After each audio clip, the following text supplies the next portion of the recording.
They smiled for the camera like it was any other day. Just 10 kids lined up in front of the whiteboard, some holding up peace signs, a few still laughing at some joke Ryan cracked just before the shutter clicked. I looked at that photo for the last time during my lunch break before the bell rang. And by then, every single one of them was gone. No sounds, no alarms, no calls to the office. Just an open classroom door and a silence that still makes my ears ring. Before I go any further, let me know where you're listening from down in the comments, and if stories like this ever touched your town or your school, hit that, like, and subscribe. Every click helps carry another name back into the light. My name's Dana McAllister. I was the guidance counselor at Northwood High back then. 38 years old, lived 3 miles from the school in a yellow ranch house with a dented mailbox and a maple tree out front. I'd been at Northwood 8 years, knew every kid by name, most by heart. My job wasn't just college forms and schedule conflicts. It was the quiet work of listening, of paying attention. And with this group, you didn't have to listen hard. They were alive with it, this hum of possibility. They had their corner in the cafeteria, same table every lunch period. Jake always carried his soccer ball even when he wasn't headed to practice.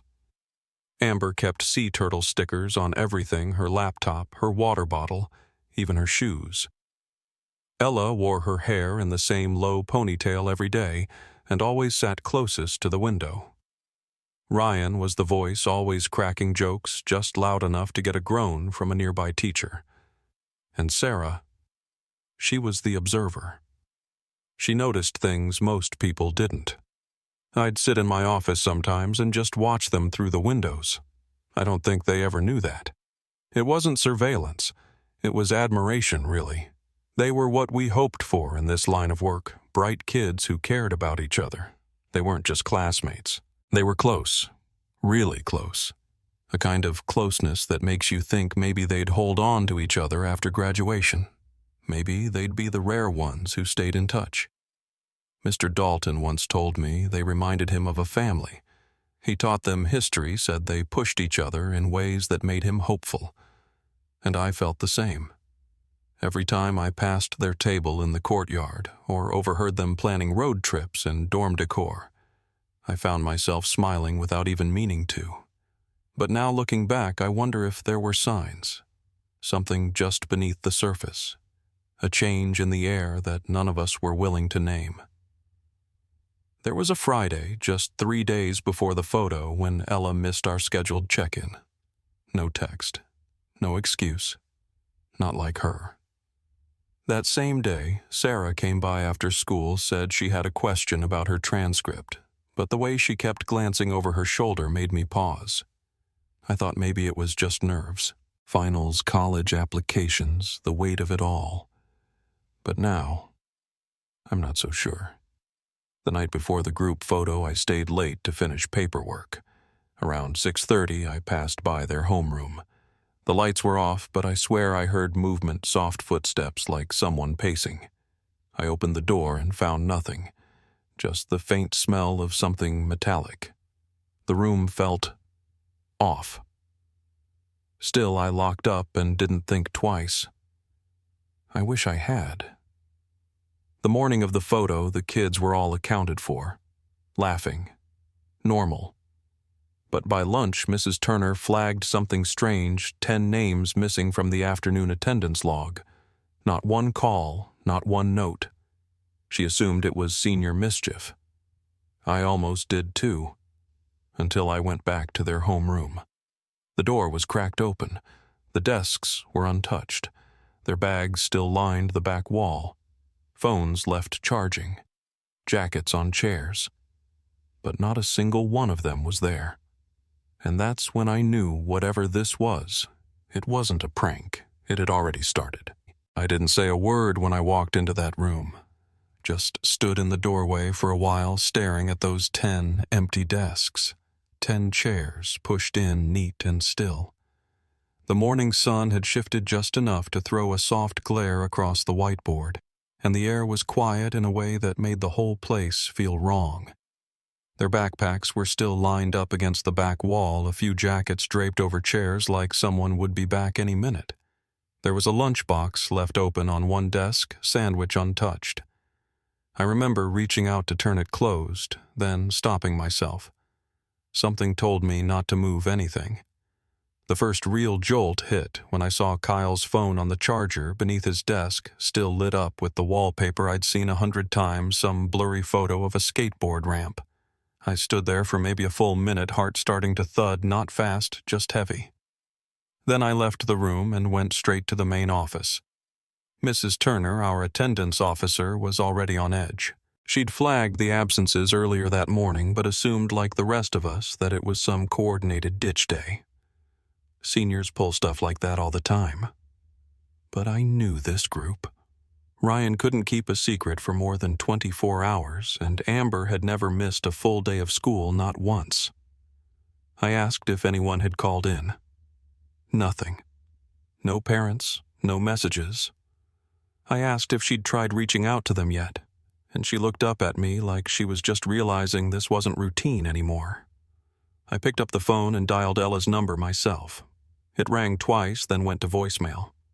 I left a short message, tried to keep my voice steady. Then I did the same for Jake and Sarah, one by one, until I got through all 10. By the time second period was over, word had started to spread. Mr. Dalton came down the hall asking if I'd seen his homeroom class. That's when he heard it, what we were already fearing. He stood there silent for a beat, then turned and walked toward the main stairwell without another word. His knuckles were white around the railing. I don't think he even blinked. Other teachers noticed too. Miss Hall from English said she hadn't seen Amber or Sarah all day. Coach Linton mentioned Jake missed morning practice for the first time all season. What started as whispers started to pull at the edges of something bigger. Even the students were quieter than usual. No bells ringing, no announcements over the intercom. It was like the school itself was waiting for something. At lunch, the courtyard was mostly empty. The table where they always sat, same one near the west wall, shaded by the awning, was untouched. There were unopened packets of napkins on it, like someone had dropped them there and walked away. That's when I went back into the classroom again. I don't even know why. I just couldn't sit with the feeling I had in my chest. The desks were still the same, the air still stale and still, but this time I noticed something I hadn't before. A pen, black, slightly scuffed, lying on the floor just under Ella's seat. I picked it up without thinking. There was no label, no initials, just standard plastic, slightly too sleek to be one of ours. I didn't recognize it from any of the school supply orders. I held it for a second, then tucked it into an envelope from my office and labeled it with the date. By the end of the day, no one had shown up. Not one of them. We checked lockers, phones left charging, keys in bags. Amber's planner still open to Friday. Sarah's library book overdue by 3 days. It all looked like they'd just stepped out for a few minutes and never came back. Mr. Davis, our principal, called the sheriff's department around 3:45. I stayed late sitting in the faculty lounge trying to piece together anything that made sense. A group skipping class. Sure. A prank maybe. But leaving their phones, their wallets, their things, that didn't fit. And 10 kids, all gone at once. Detectives showed up by 5:30. They took statements, walked the halls, asked the usual questions. Had anyone seen them leave? Were there any arguments, threats, signs of distress? The answers were all no. Security cameras hadn't caught anything unusual. No footage of the group leaving campus. No strange vehicles. No signs of forced entry or exit. The classroom door was unlocked, the windows shut. No broken glass. Nothing on the cameras but static for a few seconds around 8:10 a.m., right when first bell rang. Just long enough for something to slip through unnoticed. By that night, the parents had started to arrive. Some were calm, still sure there was an explanation. Others were already in tears. I remember Amber's mother pacing the lobby with a folded photo in her hand, whispering her daughter's name over and over like she might hear it echo back. Kyle's dad kept trying to call his son's phone, redialing it every 10 minutes, getting the same silent voicemail each time. I stayed until after dark, sitting in the office while the investigators reviewed everything again. Around 9:30, someone found a phone ping Aiden's one of the quieter boys in the group. The signal came from a field 5 miles out past the tree line off Highway 12. It was faint, but real. A search team was dispatched immediately. I didn't go, but one of the officers gave me a call about an hour later. Nothing. No tire tracks, no footprints, no sign of struggle. Just grass swaying in the wind and the faint remnants of a phone signal that had gone cold by the time they arrived. I sat in the dark that night, that classroom photo open on my desk. Their faces frozen in that moment. Eyes bright, shoulders leaned together. Nothing in that image told you it would be the last anyone ever saw of them. The next morning, the school reopened like it always did. Buses pulled in. Kids filed through metal doors. But everything felt wrong, quiet in a way that scraped at your nerves. The first bell rang again, but this time there was no shuffling, no footsteps down the science hall. That classroom stayed empty. And from that day on, we weren't a school anymore, we were a scene, a place where something unspoken had happened. And no one could agree on what that something was. But I remember this one thing clearly. On the windowsill behind Jake's desk, there was always a small blue rubber band he used to fidget with during tests. It wasn't there the first day, but when I checked again 3 days later, it was back, coiled tight like someone had placed it there deliberately. The classroom had been sealed. No one was supposed to be inside. But there it was, right where Jake used to leave it. Waiting. When I brought the rubber band to Principal Davis, he stared at it for a long time before setting it down without saying a word. We were both quiet, standing in his office with the blinds half drawn. That was Monday afternoon, 3 full days after the disappearance. The classroom had been sealed again, but something about that little object showing up when no one should have been inside. It kept clawing at me. Davis finally exhaled through his nose and said he'd pass it on to the sheriff's office. I could tell he didn't believe it meant anything. Maybe I didn't either, not completely, but it didn't belong there. Not anymore. By the end of the week, the mood at school had shifted into something we didn't have a name for. The halls weren't just quiet, they felt cautious, like the building itself was waiting to exhale. Students whispered about what had happened, but the story kept bending depending on who you asked. Some said the group had planned it. Others said it was some kind of group dare or maybe a cult thing, though none of those rumors ever made sense. I spent more time in the front office those days, mostly listening to parents call in their voices tight and clipped, asking if there was any update. We had nothing new to tell them. The sheriff's office had made a public statement midweek. They called it a group absence under investigation and urged the community to remain calm. What they didn't say, but what we all knew, was that 10 kids had vanished in the span of a few minutes. No sign of struggle, no exit recorded, no trace. The police kept circling the same questions. Was there a conflict? A bullying incident?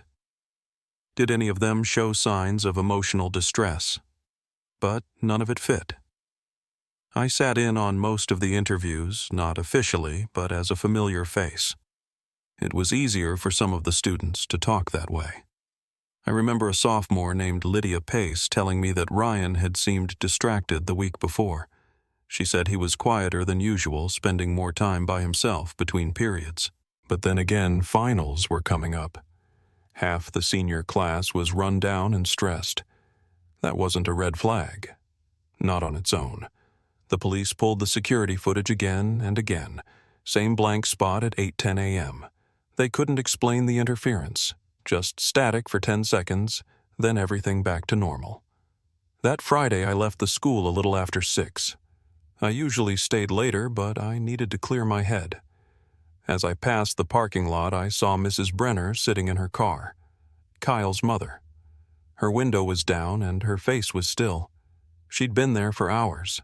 I walked over, leaned in just enough to let her know she wasn't alone. She didn't look at me right away, just said, "His hoodie's still in the dryer. I can't take it out." I didn't know what to say to that. I still don't. Over the weekend, the community held a candlelight vigil at the middle school gym. It was the only place big enough to hold the crowd. I stood near the bleachers listening to parents take turns at the microphone. Some of them read poems. Others just stood in silence and held up photos. A few spoke directly to the kids as if they might hear them through the walls. I didn't speak. I couldn't. That night as I drove home, I caught myself looking in my rearview mirror every few seconds. I kept thinking I saw someone step into the road behind me, but each time I turned, there was nothing. That next Monday, the district brought in a crisis counselor from the county office. I remember her name, Rebecca Klein. Soft voice, professional, very composed. She sat with the faculty and explained the script we were expected to follow, acknowledge the incident, redirect focus, provide support, reinforce normalcy. I listened, but none of it sat right. These weren't vague students in need. These were kids I knew. I'd seen their handwriting, read their college essays, watched them grow up. Reinforce normalcy didn't mean anything to a town where 10 parents still hadn't heard their child's voice in over a week.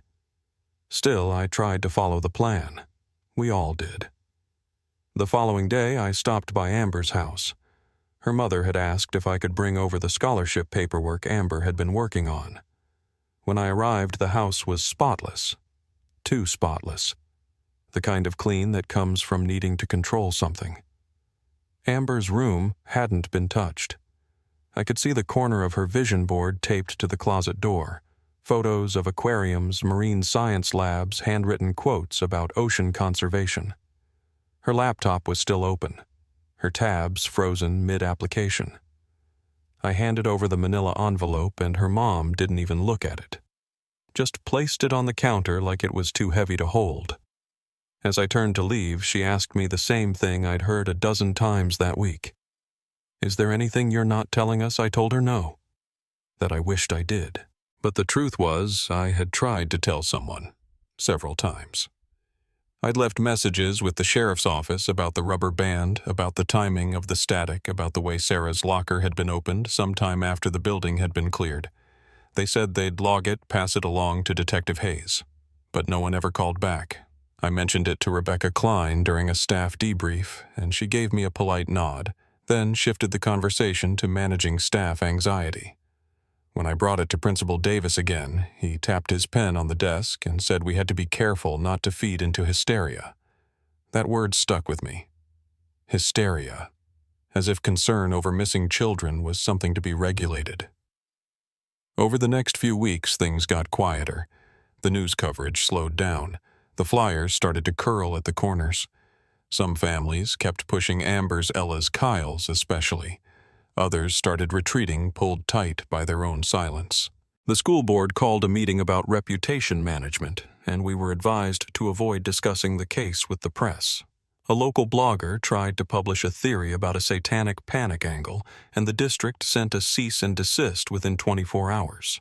By October, the desks in that classroom were finally cleared, not by family, by order of the administration. Personal items were boxed up and returned except for what the police still held as evidence. I stood in the hallway while the janitor Carl packed it all away. He worked in silence. When he was done, he locked the door and handed me the key without speaking. I asked what would happen to the room. He shrugged, said it might be used for storage. That night, I found an envelope slid under my office door. No note. Inside was a printed email. The sender was Sarah Blake. The timestamp was 2 days before the disappearance. It had been forwarded from someone with a generic email address, no subject line. I read the message once, then twice. It wasn't long, just a handful of words. They said we wouldn't remember. But I do. There was no explanation, no signature, just that. And suddenly it felt like someone else out there still knew what this was, or what it was becoming. The printed email from Sarah Blake stayed in my drawer for over a month. I didn't bring it to the police. I didn't hand it off to the principal. I just kept it there in that plain envelope under a stack of student forms I couldn't bring myself to file. Every so often, I'd take it out late in the afternoon when the building was quiet again and the light through my office window turned that soft yellow-gray. They said we wouldn't remember, but I do. That was all it said. No subject line, no signature. The message had been forwarded from someone anonymous, but the timestamp was real 2 days before they disappeared. Sarah had sent that to someone she trusted, and whoever received it had waited weeks to come forward. I don't know why they chose me, but I never stopped thinking about it. By the end of October, most people had moved on, at least on the surface. The school board pushed forward with new initiatives. Attendance climbed back up, and we held a fall pep rally that felt more like an obligation than a celebration. Teachers were smiling again, but not with their eyes. We were all still there physically, but not in the same way. I found myself avoiding the second-floor hallway altogether, even though it was the most direct path to the counseling wing. I started using the back stairwell by the art rooms instead, where the lights were always dimmer, and the silence didn't feel as loud. It was around that time that I noticed my own behavior shifting. I kept a running notebook at home, logging anything that felt out of place. A flicker in the hallway lights that didn't match the circuit pattern. A voicemail with no sound that showed up at 2:08 a.m. and wouldn't delete. I didn't tell anyone about the notebook. Not Davis, not the crisis counselor, not the sheriff's office. I knew what they'd say, that it was stress, that unresolved trauma can create patterns where none exist. And maybe that's true. But I also knew how many of those kids had sat in my office telling me about things that didn't make sense. I remembered Jake's hand tapping that same rhythm on his knee for weeks, only to stop the day before the group photo. I remembered how Amber asked me twice in 1 week if the school kept track of which computers were being accessed after hours. I remembered the way Ryan lingered in the library even after the lights were off, saying he was looking for the old files. At some point, my husband stopped asking if I was going to come home on time. He knew the answer. I started staying later, walking the halls, checking classrooms, even though there was no reason to. Some nights I'd stand in front of room 212, their homeroom, and just listen. Not for voices, not for footsteps. Just anything. The room stayed locked. It always did. But I never could shake the feeling that something behind that door had shifted slightly, like air moving around furniture that wasn't where it used to be.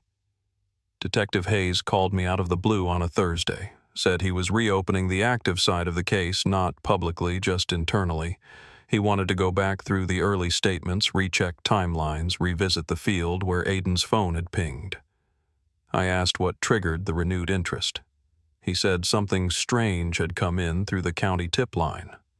A woman from 3 towns over claimed she'd seen one of the students at a gas station. She couldn't say which one. Just remembered the black hoodie and the eyes. Said they didn't look right, like the boy wasn't all the way there. Hayes sounded tired. He always did. But there was a new edge to his voice, like something had moved just enough to wake him back up. I told him about Sarah's email, about the envelope under my desk. He asked if I could bring it to the station. I didn't answer right away. Part of me still didn't want to let it go, but I said yes and hung up. The next morning, I couldn't find the envelope.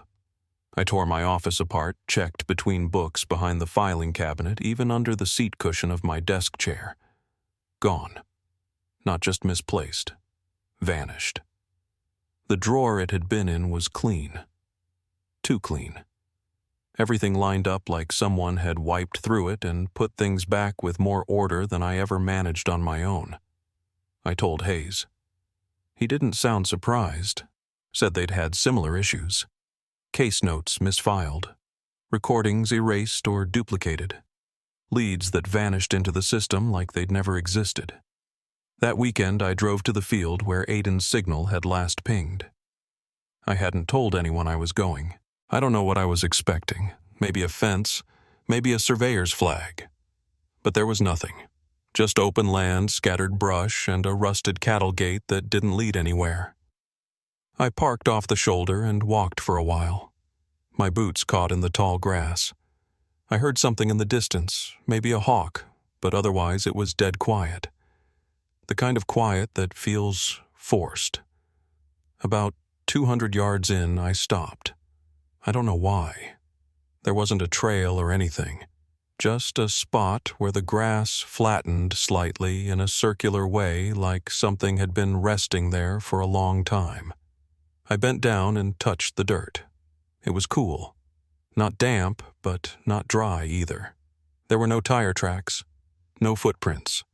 But I found a strip of torn paper about the size of a movie ticket wedged beneath a root. It was brittle and faded, but I could still make out 3 words. Check the photo. I didn't take it with me. I stood there holding it for a long time, then folded it back under the root and walked away. When I got back to my car, I checked the time. It was exactly 2:08 p.m. That was the same time the voicemail had come through weeks earlier, the one with no sound. That night I went home and opened the group photo again. I'd looked at it dozens of times before blown it up. Printed copies ran it through filters. But this time I noticed something I hadn't before. In the back corner of the frame, just behind Amber's shoulder, there was a shadow.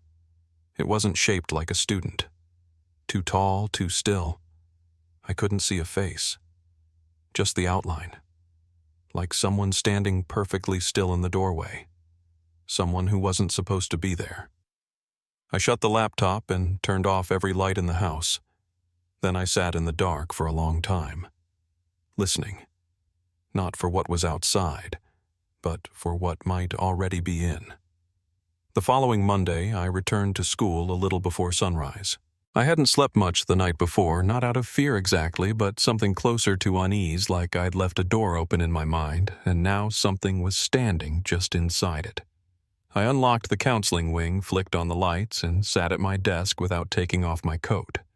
The group photo was still on the screen right where I'd left it. I enlarged the corner again behind Amber's shoulder where that shadow stood. The figure was just too tall, and the angle didn't make sense. There wasn't a person in the doorway that day. I'd been standing off to the side with Mr. Dalton when the photo was taken. I would have seen someone. We all would have. Around mid-morning, Hayes stopped by. He didn't say much, just stood in my doorway holding a slim manila folder. He had this look like something had snapped loose inside him but hadn't quite hit the ground yet. I gestured for him to come in. He placed the folder down gently like he was trying not to wake something. "Gas station footage," he said. 3 towns over, taken at 3:17 a.m. last Friday. He opened the folder and pulled out a print. It was grainy, low light, but the image was unmistakable. A figure standing at pump 5 facing away from the camera. Black hoodie, long frame, shoulders slightly hunched. The timestamp was clear. The location was one I knew off Route 41 in a rural patch of nothing. The boy in the photo was Kyle. I leaned in closer, looking for anything else. His posture was strange, not tired but slack, like he wasn't fully engaged with where he was. One arm hung low, the other lifted like he'd been about to reach for the pump but hadn't finished the motion. Behind him, in the reflection on the station's glass, there was a faint outline of something else. Hayes hadn't mentioned it. I didn't either. He said the clerk on duty hadn't seen him. No purchase was made. No car was caught on any camera. The kid just appeared, stood there for under 2 minutes, and was gone. Hayes rubbed his eyes and said he didn't think it was a prank. The gas station's DVR system was analog. No cloud access, no remote upload. The footage was clean, untouched. And this, he said quietly, tapping the timestamp, is 6 months to the day after the disappearance. That night, I didn't go home. I stayed in my office again. I opened Kyle's student file. Not the digital one, the original. We still kept hard copies of the senior guidance materials, and his was thick. He'd written one of his essays on lucid dreaming. Said he used to do it as a kid, but hadn't been able to for years. He talked about the feeling of being half awake, like standing on the edge of something too wide to describe. I remembered reading it the first time and wondering if it was too abstract for admissions. Now it read like something else entirely. Over the next few days, the pattern started pulling tighter. Hayes called again this time about a public library 2 counties east. A woman who worked the front desk claimed she saw a girl matching Sarah Blake's description sitting alone in the nonfiction aisle, head down, hair in her face. When the librarian approached, the girl stood up and walked away. Didn't check out any books, didn't speak, just slipped out the side door and was gone before anyone could get a name. The security camera didn't catch her face, but it showed a figure with Sarah's frame wearing what looked like her old school jacket. A Northwood high patch on the left sleeve. That jacket had never been recovered. I started driving more. Nights, mostly. Just aimless loops around the neighboring towns looking for, I don't know, something out of place. One evening I pulled into a rest stop around midnight. Sat there with the engine off, watching the glow of the vending machines hum against the pavement. And I remembered something Kyle had once said. Not in a session, just in passing. We were talking about post-graduation plans, and he'd mentioned how weird it was that the only place he ever felt truly awake was while driving alone at night. "It's like your mind knows the world's quiet," he said, "and it lets you see more than you're supposed to." I hadn't thought about that in months, but now I couldn't stop. Back at school, the teachers had stopped bringing up the missing students. Not out of apathy, but out of fatigue. You can only carry the same questions for so long before they start grinding into your bones. Mrs. Ellis from the gym told me she sometimes still set out 10 extra chairs during homeroom without meaning to. Mr. Dalton had taken an extended leave of absence, no explanation given. His classroom was reassigned. I asked Davis if anyone had checked on him. He said yes, but didn't look convinced.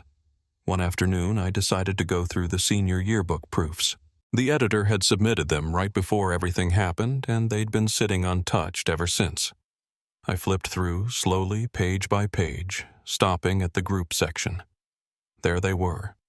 Ryan, Amber, Ella Jake, Sarah Kyle. The whole group, mid-laugh in a candid shot taken in the courtyard. Nothing unusual. Except when I tilted the page at a certain angle, I noticed a faint reflection in the glass of the window behind them. Another shape. Same position. Different day. I turned back to the class photo from months before. Pulled it up on my phone. It was faint, but it matched. Same placement. Same height. Slight shift in stance. A presence just outside of center. Always there. Never addressed. I sent a message to Hayes, told him I needed to show him something in person. He agreed to meet the following morning. But that night something changed. At 2:08 a.m. again that exact time, my phone buzzed with a message from an unknown number. No text, just an image. It was the original group photo, but altered. The students' faces had been blurred, all 10. Perfect smudges, precise and uniform.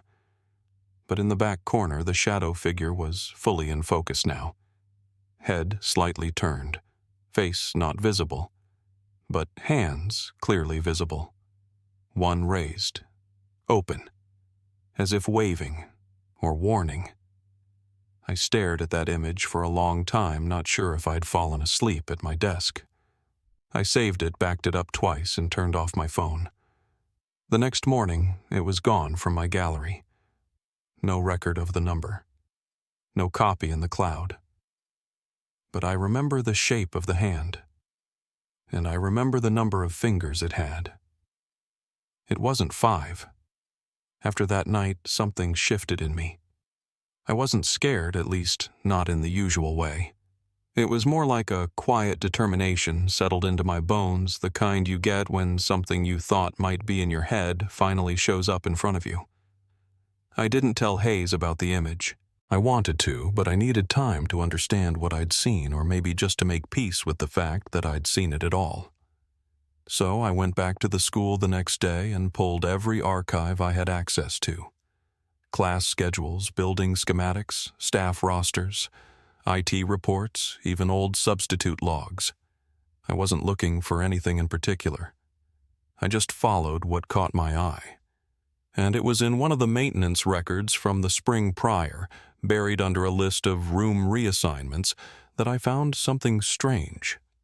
Room 112 had been listed as storage closed for HVAC maintenance for nearly 6 months. But that room didn't exist anymore. It had been absorbed into the new science wing 3 years earlier. There shouldn't have been any record of it at all. I walked the halls after the last bell. The science wing was empty. Teachers had cleared out early for a district meeting, and the custodian, Carl, was finishing up the lower level. I didn't ask permission. I just went.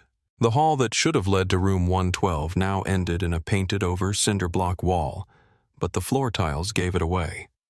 There was a faint seam in the baseboard, a line where the pattern shifted ever so slightly, like the space beyond hadn't been sealed completely. I stood there for a long time listening. Not for sounds exactly, just for any change in the silence. Nothing. But I felt it. Like a pressure in the air centered just behind that wall. I marked the spot with a piece of tape from the art room and left. The next day, I asked Davis if the blueprints for the new wing were still kept in the admin office.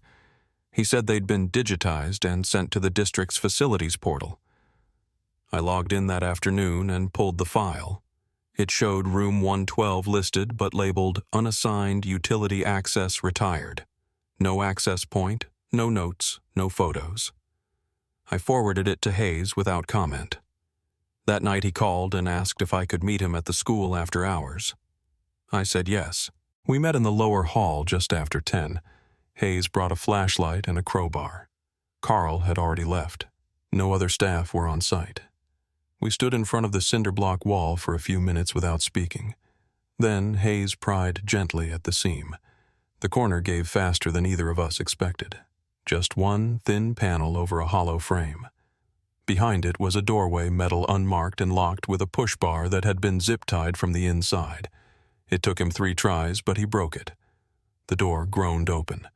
The room beyond wasn't large, maybe 12 by 12. No windows. One single bulb in the ceiling long dead. The floor was concrete unfinished. On the far wall there were markings, thin lines etched into the surface, not paint, not ink. Dozens of them, parallel, uniform, like someone had kept count of something. To the left, an old metal cabinet stood open and empty. In the center of the floor, a chair. Basic wood frame, one leg splintered. A length of cloth lay beside it, frayed at both ends. No blood, no debris. Just the shape of something that had been lived in briefly and unwillingly. Hayes didn't touch anything, neither did I. He stepped outside to call it in. I stayed inside, letting my eyes adjust. In the far corner, I noticed a patch of darker concrete stained, but not from water. I leaned closer. Scratched faintly into the floor were the initials SB. My stomach turned. Sarah Blake. I stood up slowly and turned toward the doorway. Just before I stepped out, I saw something tucked behind the cabinet, a scrap of torn notebook paper curled and yellowed. I picked it up with my sleeve. The writing was shaky, uneven. It read, "This isn't where it starts. This is where it ends. That's all." I put it in a plastic sleeve from my satchel and didn't say anything when Hayes came back. They sealed the room again the next morning. Officially, it was declared an unauthorized maintenance alcove from a prior renovation. The district issued a statement about construction misfiling, said it would be corrected. Nothing more. Hayes told me off the record that they found one long strand of hair and a piece of torn shoelace in the cabinet. No matches in the national database, no prints, no DNA hits. But he also said something else. Said the markings on the wall weren't tally marks. They were evenly spaced to precise.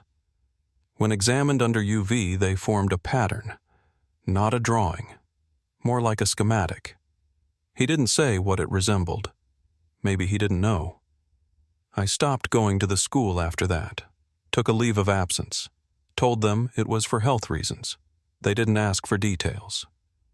I spent my days at home sorting through the notes I'd collected over the months, the timeline, the clues, the voices on the edge of things. Every so often I'd check the town forums just to see if anyone had posted something strange and encounter a sighting anything. Most of it was nothing, static, but one thread caught my eye. A woman from a neighboring county had posted about her daughter's recurring dream. Said the girl described a room with no windows and a sound like wires humming through water. Said she drew the same figure over and over, a tall person with too many fingers. The thread was deleted 3 hours later. That night I played back a voicemail from 3 weeks earlier, one I'd saved without remembering why.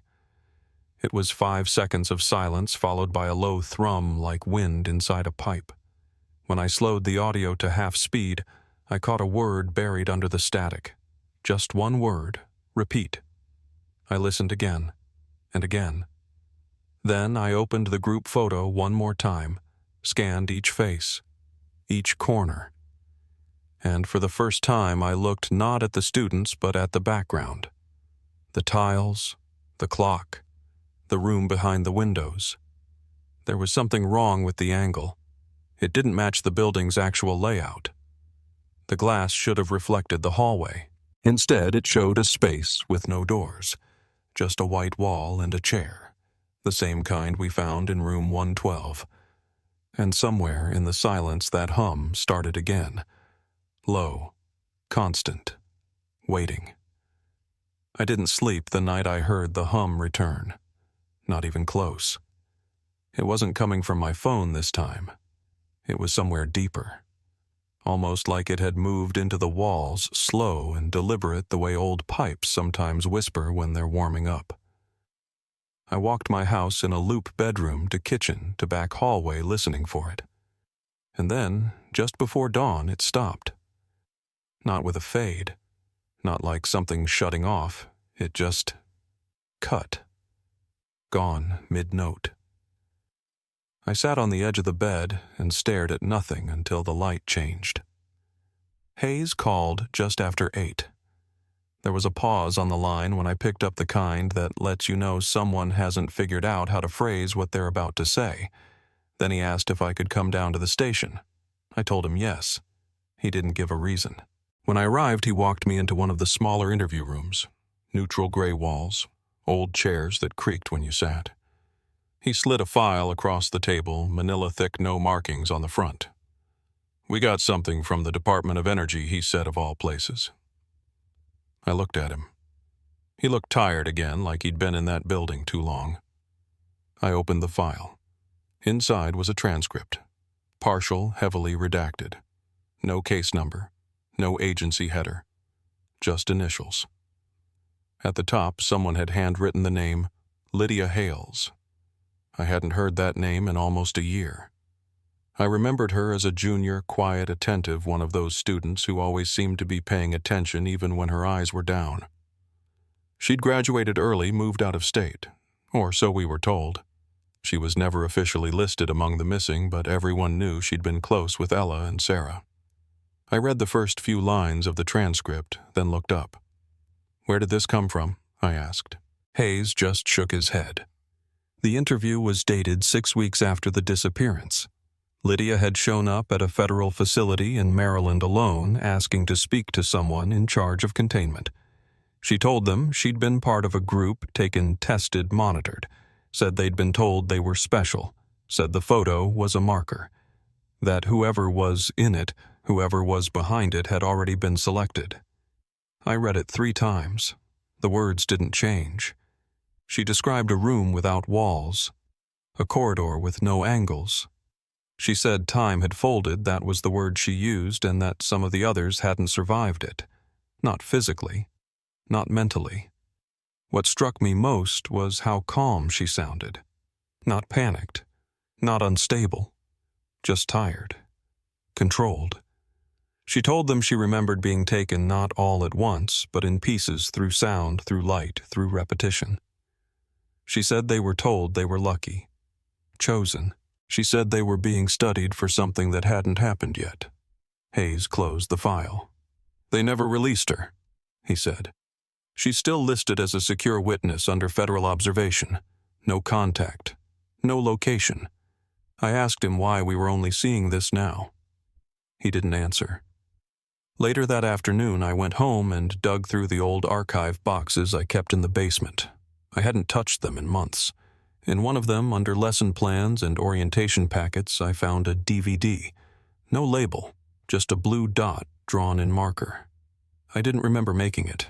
I didn't remember keeping it, but I brought it upstairs and loaded it into an old laptop.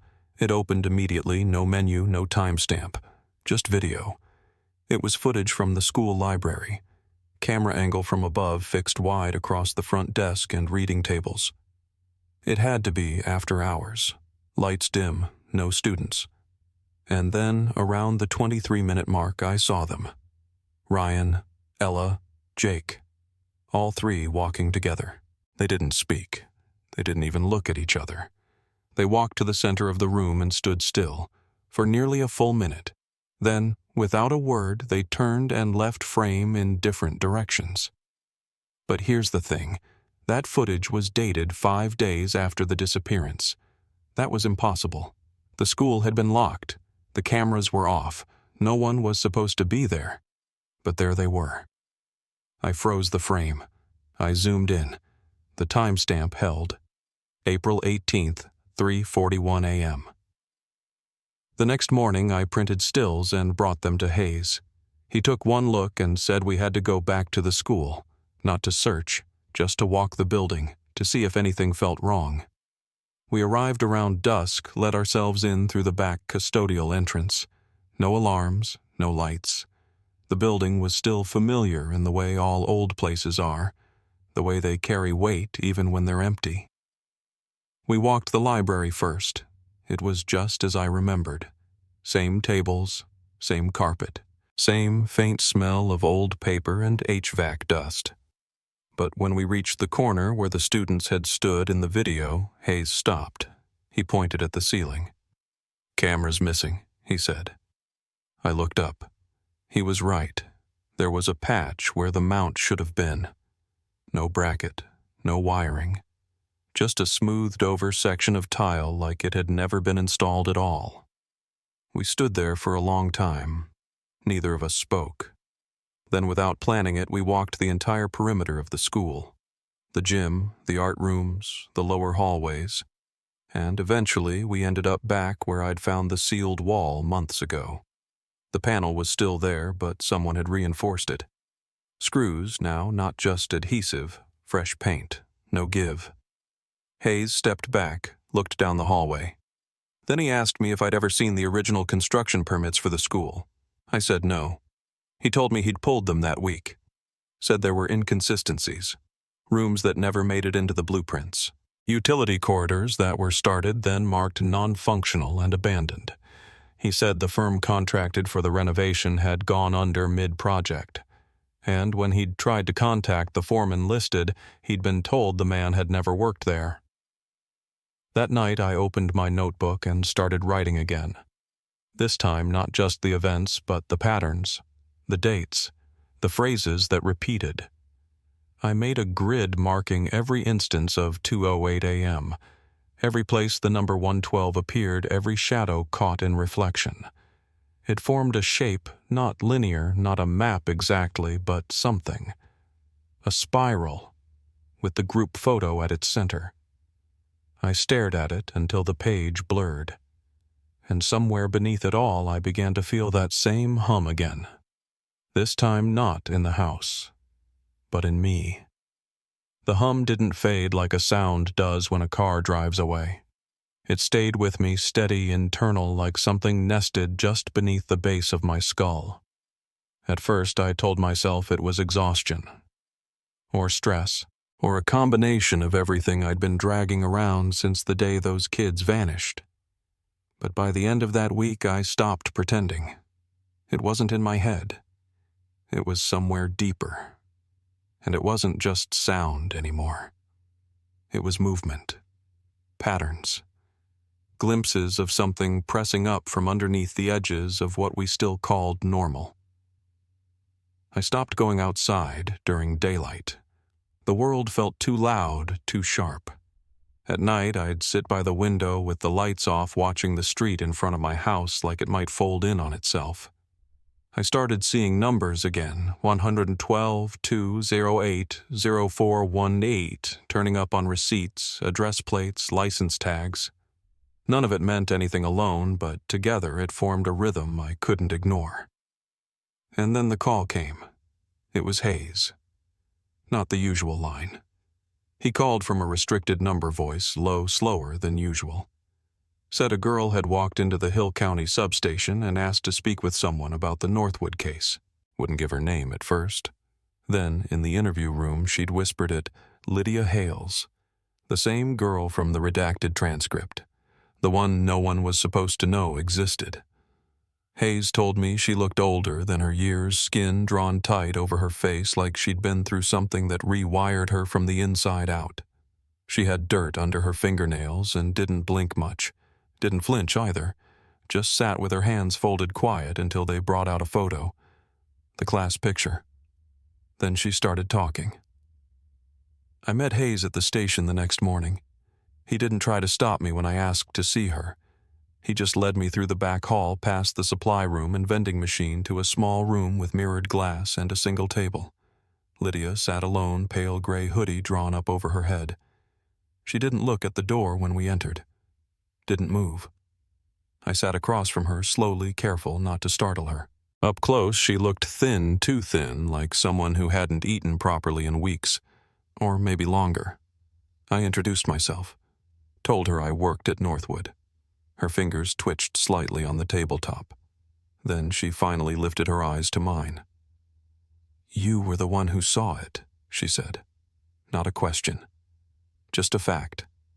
I didn't ask what she meant. I just nodded. She told her story in pieces. There were gaps. Places where she paused like she was trying to pull something from memory that hadn't settled all the way back into place. She said the group had been marked months before they vanished. Not chosen randomly, but selected, observed, patterns recorded, dreams altered. She said it started with sound. Specific tones piped into classroom speakers under the pretense of announcements, then lights, certain frequencies, timed flickers between periods, subtle shifts. No one noticed except Sarah. She was the first to wake up inside it, Lydia said. I asked her what it was. She didn't answer right away, just looked down at the table, then back up at the mirror. You think it's a place, she said finally. But it isn't. It's a condition. I didn't understand what she meant. Hayes leaned forward gently, asked her where she'd been for the last year. Lydia looked at him, then at me, then somewhere far beyond the room. Not where she said. When. She told us the space they were taken to didn't follow linear time. That days folded over. Weeks looped. That some of them, Ryan, Ella, Amber, held on longer than others. She didn't know what happened to Kyle, or Jake, or Sarah. She said they stopped being them after a while. She didn't explain. Just went quiet. I asked her how she got out. Her lip trembled for the first time. She said there was a moment, one moment when she was alone. No sound, no walls, no rules. And in that stillness, she made a decision. To forget. To let go. And when she did, she was outside again. Hayes asked her who did it. Who was responsible? Lydia's jaw tightened. You won't find them in a report, she said. You won't find them at all.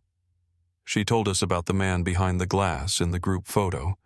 Said he was part of it. Not a person, not really. More like an interface.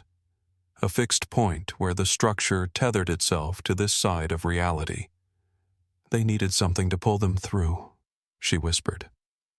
A face, a moment, a pattern that would loop forever. She looked straight at me. You saw the hand, didn't you? I nodded. She exhaled and said, Then it saw you too. We sat with her for nearly 2 hours. Most of what she said can't be processed through any lens we know. But there were parts specific, consistent, rooted in things that matched what we'd found, the cabinet, the markings, the time-stamped footage. Hayes recorded it all, every word, then locked the tape in a case file that never made it to the department's central system. The girl disappeared that night, gone from her holding cell, No sign of forced entry, no video feed, no trace. Just a folded paper on the bench where she'd been sitting. It read, Don't look for me. Look for the first sound. The next day, Hayes went silent. Wouldn't return my calls. His office line rang twice, then dropped. His cell disconnected. I drove to his apartment after sunset. The door was open, lights off. On his desk was a note with just 4 numbers, 0418. The day they vanished. I sat in my car for a long time before driving home. I didn't know what to do next, who to call, what this was even becoming. But sometime after midnight I walked to my kitchen window and looked out across the street. Under the sodium light near the edge of the sidewalk, a figure stood. Not close, not moving, just watching. I couldn't see the face. I didn't try. I just closed the curtain and sat back down at the table. It wasn't over, and it wasn't waiting anymore. After that night, I didn't see Hayes again. His apartment was cleared out within a week. No record of a forwarding address, no resignation, nothing in the system. Just silence, like he'd been folded out of the picture entirely. The department called it a leave of absence unofficial. The few who remembered him acted like they didn't. I stopped asking after the second conversation that trailed off into a shrug. I kept the paper with the numbers 0418 tucked into the back of my wallet. I don't know why. Maybe because I didn't want to forget. Maybe because I needed something to hold on to that hadn't been erased. The school district quietly closed Northwood the following spring. Official cause was mold structural issues, budget reallocation. No press release, no announcement. They just stopped sending buses that way, and by summer the lot was fenced in. When I drove past one afternoon in July, I saw that the main sign had been taken down. Nothing remained but the brick foundation and a few outlines where the letters used to be. I parked across the street for a while, windows rolled up, engine running. The building looked smaller than I remembered. Like whatever had lived inside it had finally pulled loose and gone elsewhere. I kept working for a time, transferred departments, taught part-time, gave quiet interviews to people who knew not to record. But I stopped telling the full story. Too many faces looked at me like I was the one unraveling. I understood that. I still do. There are things you carry that don't make sense on paper.